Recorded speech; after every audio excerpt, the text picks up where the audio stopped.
Hi guys, I've been getting a lot of people asking me questions about audio production. A lot of people actually want to know how I treat my audio whenever it is that I create content. Now we have two ways of creating audio. It's either you're one of those run and gun people, meaning you record and you post immediately, and then you have those who record and then edit in post production.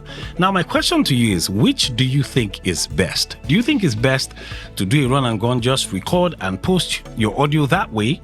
Or do you think it's better to treat your audio in post-production before you post? Because we have people who actually don't have the time to go back and go and treat their audio. And we have those who actually have the time to treat their audio. So I want to know in the comment section, what kind of content creator are you? Are you the run and gun type?